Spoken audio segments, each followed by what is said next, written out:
মেহেদি হাসান আমার ছেলে। কত সালে গুম হয়েছে? 15 সালের 16ই নভেম্বর। এত বছর তো একবারও আপনারা এইভাবে নিয়ে রাস্তায় আসেন নাই? বহুবার আইছি, আপনাদের তো পাই নাই তো। আইছি অনেক জায়গায়, শহীদ মিনারও। কি করতো সম্মেলন এই ছেলে? কি করতো?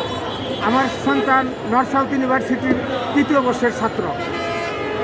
আমার বাড়ির পাশের থেকে রাত 9:30টায় কে বা কারা গুম করছে আমি আজও পর্যন্ত সন্ধান পাইনি।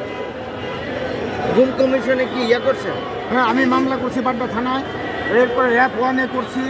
এখন মামলাটা সিআইডিতে ছিল, সিআইডি থেকে ট্রান্সফার করে আবার আমি এখন আন্তর্জাতিক যে গুম কমিশন হয়েছে সেখানে কি জানাইছেন? হ্যাঁ, এইখানে মামলা করছেন সেখানে? হ্যাঁ, করছি। গুম কমিশনারের কাছে দরখাস্ত দিছি, বিশেষ বাংলাদেশ ট্রাইব্যুনাল এটার মধ্যেও দরখাস্ত দিছি। কবে দিচ্ছেন? প্রায় বছর হয়ে যায়, এটা শুরু হওয়ার পর থেকে। বলো, রাখেন, বলো। আমার বাবা ফারুক হোসেন টিটু। কি লাগে? কি লাগে তোমার? আমার বাবা কত সালে গুম হয়েছে? 2012 সালের সেপ্টেম্বর 30 তারিখ গুম হয়। আমার বাবা গুম করা হয়। আমার বাবা 2000 সেপ্টেম্বরের 30 তারিখ নতুন বাজার রেলগেট থেকে আমার বাবার র্যাব পরিচয় দিয়ে ওখান থেকে উঠায় নেওয়া হয়। তারপরে আমার আম্মু আমার বড় আপুর সাথে সাথে র্যাব 1-এ যায়।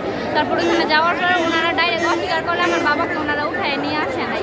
পরে আমার আম্মু আমার বড় আপু অনেক দৌড়াদৌড়ি করে 3 মাস প্রায়। পরে ওনারা বিরক্ত হয়ে ওনারা 5 জনের নাম বলছে যে এই 5 জনের নামে মামলা করলে নাকি আমার বাবারে পাবো।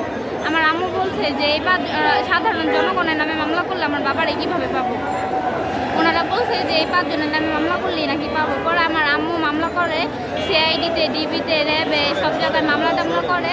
তারপর মামলা করার পরে এখন পর্যন্ত আমার বাবার কোনো খোঁজ খবর পাওয়া যায় না। ঈদ যাইতেছে আমার বাবাকে, আমার বাবার যখন গুম করা হয় তখন আমার 2 মাস ছিল। এই যে ঈদ যাইতেছে, আমি স্কুলে যাইতেছি, আমার বাবাকে নিয়ে যেতে পারি না। এভাবে ঈদ কাটাইতে হইতেছে বাবারে ছাড়া।